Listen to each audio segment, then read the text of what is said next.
7:23 p.m. Wednesday. May the 4th be with you. 2022. Oh.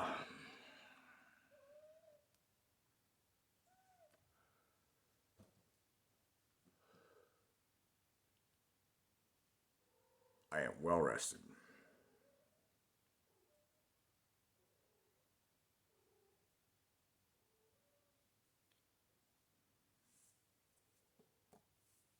I began the sleep cycle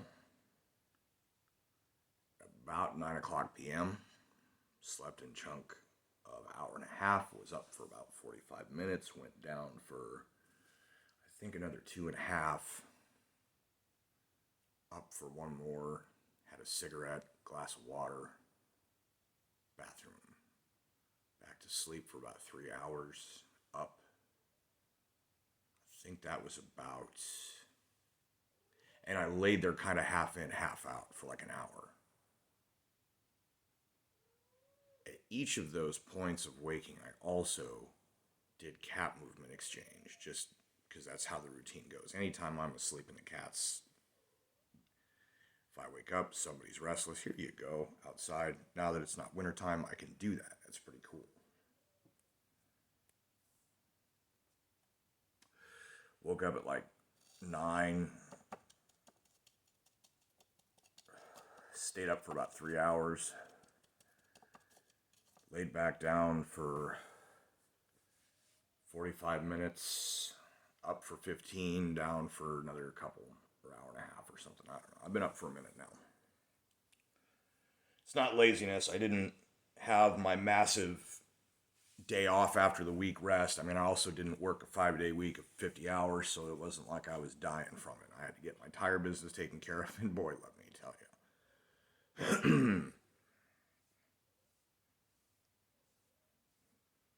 I ended up having to buy a new tire yesterday. It was horribly expensive.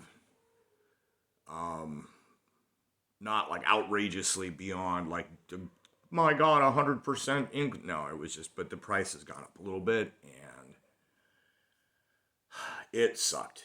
So, due to where it was located, I believe I was able to. I guess that's the worst possible place it could be for a leak, but it was so slow of a leak that I didn't even know about it for weeks. Drove on it for a few days, was like, okay, day off comes, got to get this looked at. Well, the problem was the lug nuts were frozen on. Don't know why, don't know how. Probably something to do with the fact that the brakes were done right before the tires were done. And because everything was hunky-dunk, done right the first time, he later taught me that one. Just as a funny, they were so horrible about that. It was like it was like that Office Space is what I'm doing good for the company. Like making that your thoughtful philosophy motto, you know. Our business model is to make as much money as possible while paying our employees as little as possible.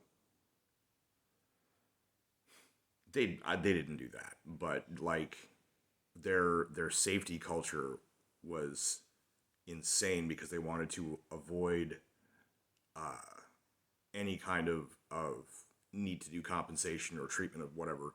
Their ergonomics of everything was insane.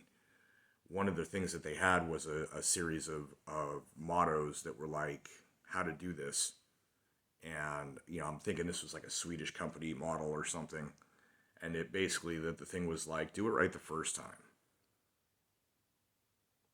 And there was some other half of it or whatever, but it doesn't apply obviously to everything. But do it right the first time. Once you know how to do it right the first time. Pay attention. And so I didn't take the wheels off of my truck for a year now until it was time to get this tire patch done or whatever. As it turned out, that it was in the low part of the groove between the tread, not in through the thick part. Therefore, it was not patchable. If that is bullshit, let me know. Because now I'm going to have to get the back tire on the other side before I can do the front tires. And the front tires are the ones that really needed it. Not that they're bald or anything, but there's some funky uneven wear. I didn't know who did alignments. I just found out. So now I can get it aligned as well. I've got a series of repairs to do. And so basically, went to Farm King. They couldn't get the lugs off. They could get 4 out of 8. They were the last ones to do anything with it. I think he's their shop manager, or he's the back end manager or something. He said something about maybe it was me. I don't know. I probably did it because he'd been there at the time, and we'd talk anytime I'd come in. There's another example of doing it right the first time, with the exception of maybe them being too tight, or just that's I don't know. I think I might have took that one off and retightened it myself, but I don't think I went that far with it. For whatever reason, their dude couldn't get the thing off. I couldn't get the thing off. All the penetrant in the world went onto this, and PB Blaster, all in it, repeatedly, and working it with an impact to the point that the vibration of the impactor was, when they talk about slapping a chicken to heat it up, that's kind of real. That impact is like while it's trying to turn it, and so I polished the metal, and the penetrating oil was smoking, heating up and sublimating, and they wouldn't budge. I got one, so I went to and also I had to try and do this initially with a breaker bar with an extension, which for some reason I couldn't, even with full body weight on it, get them to break without, I was afraid of shearing a lug before I could even see if I could get anything else done. So I went in, I initially tried to put the impactor on it, and it immediately broke the bit. So then I had to go into town to get a new bit anyway. So I went to Farm King, got a new bit, got another socket size just in case it was the right one. Turned out it wasn't, but now I have that size and an impact, which is a common size. Got a new bit, ran it until I polished it and smoked them, like I said, and I was like, oh, okay. So then I went and started searching on the internet for automotive garages in town and started calling them down the list, just to see if they even could get me in today to figure out why this won't break loose. Down the list. Can't meet you, not today. One guy says, yeah, man, you can come on down. I was like, bro, I'll be right there. So I went on down, and this was like the 7th or 8th one that I called. Literally down the list before he was like, yeah, sure. So I went to this one, it's CT Automotive on the corner of Angular and Central, and one of the guys that was there that owns it, it's 2 dudes apparently, because I got the card. Took the truck in, he had a little shorter breaker, maybe it was made out of a stronger metal, and, sometimes somebody that gets into it's got their little one, this'll do it, piece. And he had it, and he got it on, and he just stood on it, and it creaked, and they went, and I was like, this guy's not that much bigger than me. He doesn't weigh that much more than me. I already wear steel toe boots. It just wouldn't. And so he got it. Got them all 8 to go, easily right there. Cinched them right back so I could drive it. And I got his card. Hopefully he's going to do my front end stuff so I don't have to. Paid him $20 and he's like, oh, that's more than. I was like, bro, you saved my life here. So that's my tip for the week. I don't normally broadcast that I tip, but that was how that went. So I'm just stating facts. It was $285 and change. It was $283 and change, and I gave him $285. But that included road hazard for the tire. So now I have to go get another one and pay that amount of money again soon, so that the tire wear isn't uneven between the 2 tires. And then I've got to save up for front tires because I need that to stop wobbling so much, so then I can find out if any of the front end work actually needs done or if it just needs an alignment. Alignment's like $100. Turns out there's a few places I didn't realize do it, so Point is, I'm attempting to not have to spend too much money. It's the tire money I knew I was going to have to spend, so that's not, I'm not like, oh my god, I have to. No, I was preparing for that, but I wasn't quite there on it. But because I happened to already have been a paycheck ahead at the time, I was able to do this without being in any financial dire straits. And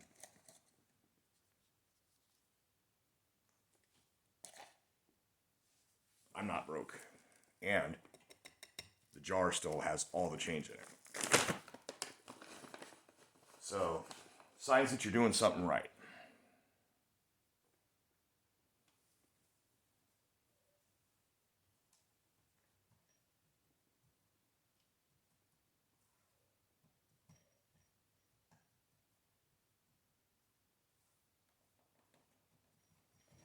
Also, bumped into a local entrepreneur.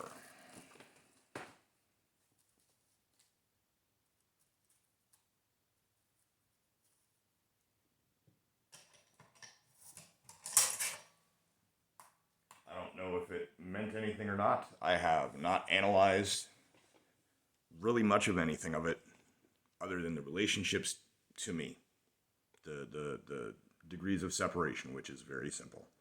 The guy I owe money to for the tires, who I found out from the shop manager, is back in town, even though he hasn't called me yet. So now I gotta get a hold of him too. And as soon as I get my tire thing figured out, first $500 I've got goes to him because we pay our debts on time.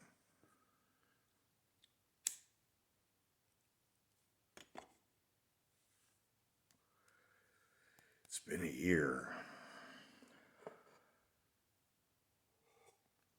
A lot has changed in that year, and I think I have found more out about myself, gained more identity for myself as an individual person, something I've lacked a lot in my life. I was always very generic. I just didn't know who or what I was, and the things I did get into oftentimes was just the influences. And I think sometimes I've assumed everyone is like that, but maybe it's true that everyone is like that. I don't know.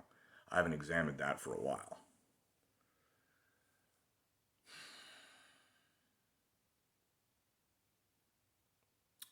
I was watching uh, testimony of the defendant in a civil suit, high profile. And it was very interesting because of the things that my own experiences have brought. And I feel bad for both parties having all this drawn out into the public, but at the same time, maybe they will both self reflect. Um,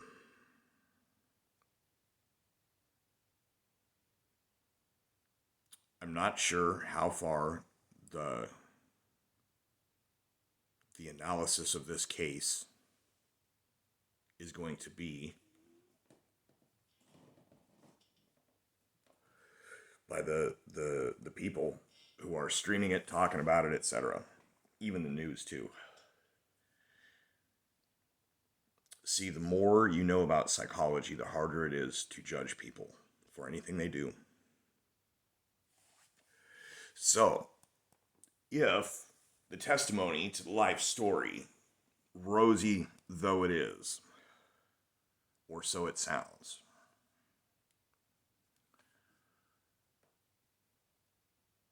the pieces of the puzzle are starting to come together. And Johnny Depp and Amber Heard's marriage was way the fuck worse than mine. Way the fuck worse. Johnny Depp and Amber Heard's marriage was my ex-wife and her first husband.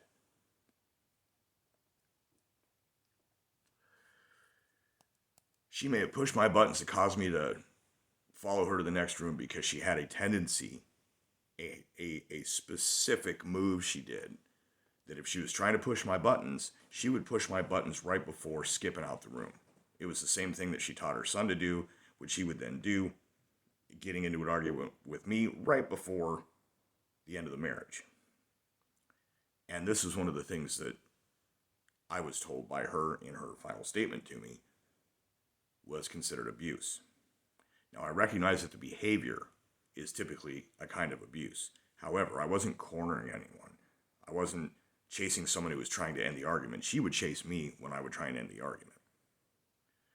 But I believe at no point ever in the 10 years that she and I were either at work basically every day or in our personal relationship at shows, she would come.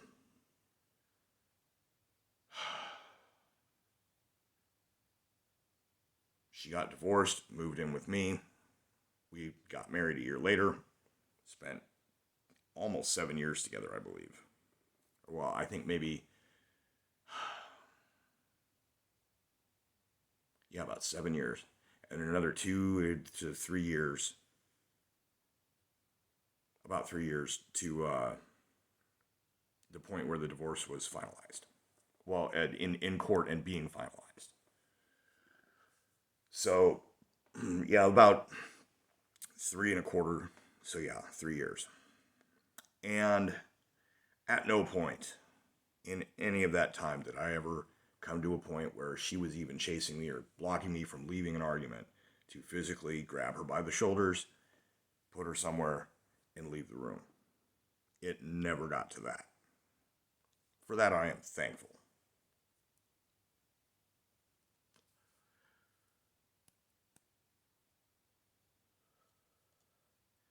Things I learn about myself as I go through life is how I react. But you control whether you react or respond. And when possible, I do so.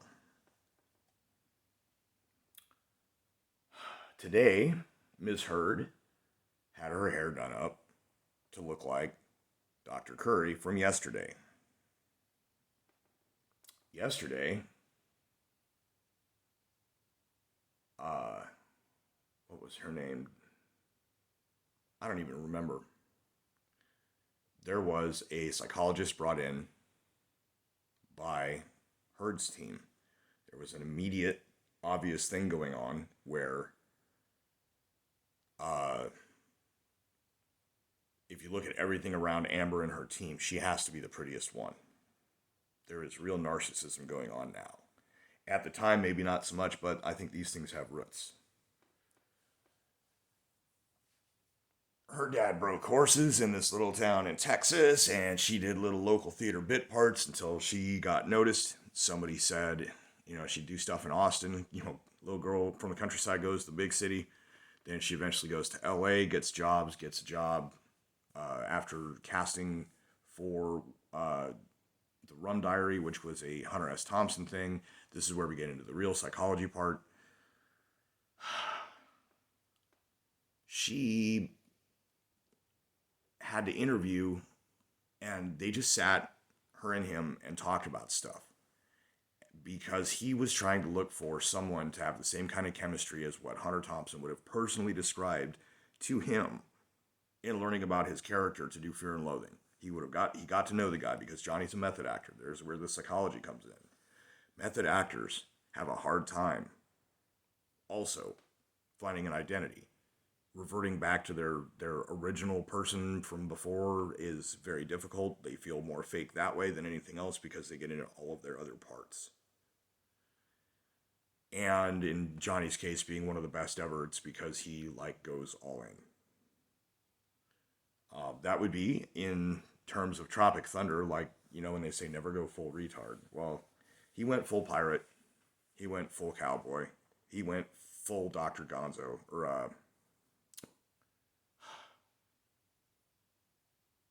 Gonzo was the other one. I am a fool.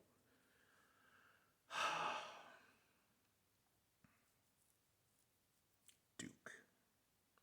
So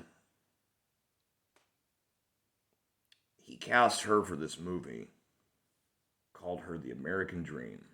And if you've read Hunter Thompson, his whole thing was that the wave had receded. Doing a sequel to a movie after the guy died, this method actor is emotional. He is doing psychedelics and drinking and other drugs, probably. And he casts this girl. This is where his toxicity is. It's his state of mind. Now, when I met my now ex-wife, I was on psychedelic trips. And it wasn't that I was on them when I met her, it was that I was experimenting with psychedelics. She had experience and would tell me about hers. Um, so, that's where, some toxicity can be rooted, is in some weird things that you have in common. He was also the American dream, small town Kentucky or whatever. And Johnny Depp, the Kentucky gentleman, is also a character. The question is there such thing as a Johnny Depp? It's kind of like the Jim Carrey thing. Um, and Johnny, having had a bunch of psychedelic experience, probably also had this realization. He just may not have talked about it in the press as much. He apparently likes to keep things very private, unless he's dressing up as his characters to go do charity events. And it's hard to do charity events when the world thinks you're a wife beater. I know YouTube doesn't like that word, but sorry, man. So when my wife, ex-wife, left me, she blocked me on Facebook and told everybody I was abusive, but didn't go into any major detail or detail at all. Just said, if you don't agree or whatever, go ahead and get out of my life. Including telling me that she had even said that.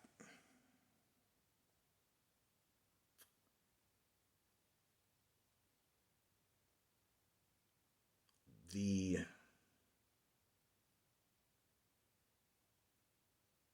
I don't know, like, we had friends with really toxic relationships, knife fights, literal knife fights.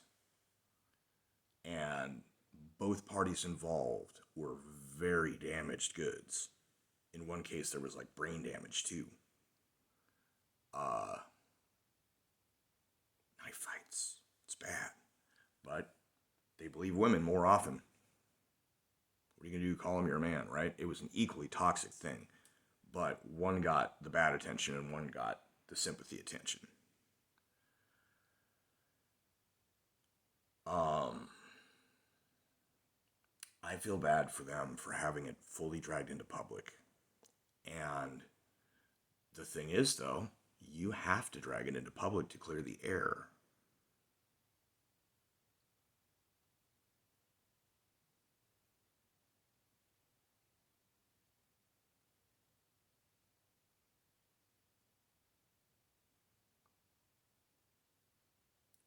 So, my guess for them is that he'll get his career back. He'll be able to do stuff. I think the nature of his roles are going to change, of what things he can get. But because it's him, they'll be big. And I actually think that her career may take a turn where maybe she gets to play villains. But the reality is that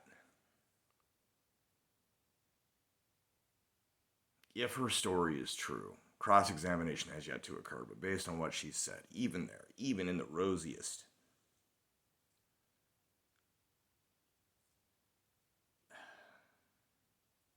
there was something about her that he wanted to identify with.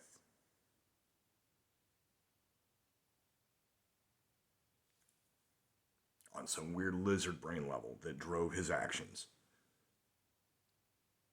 Some niche. And she was excited because it was Johnny fucking Depp.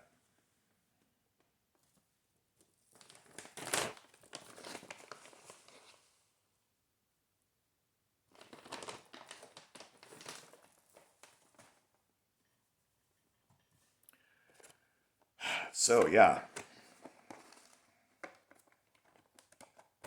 For me, I am well rested. I have a relatively short shift at work tonight.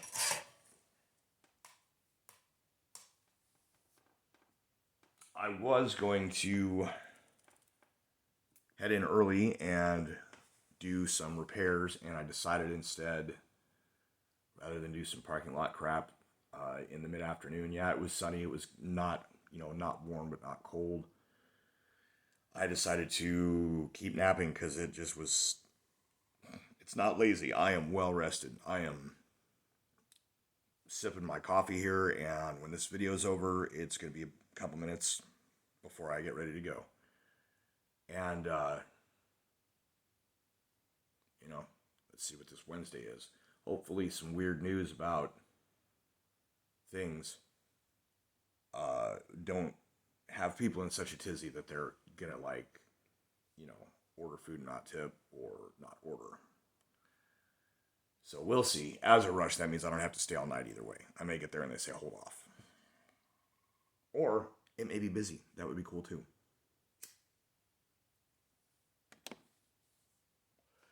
I asked for a 5th day back. Turned out the manager had thought that I wanted off for 5 days. And I said, oh, no. I just wanted 1 week with the 3 days off to recuperate. And then I wanted back on it. And I thought that maybe it was just the next week was automatic because that was also the week that they had the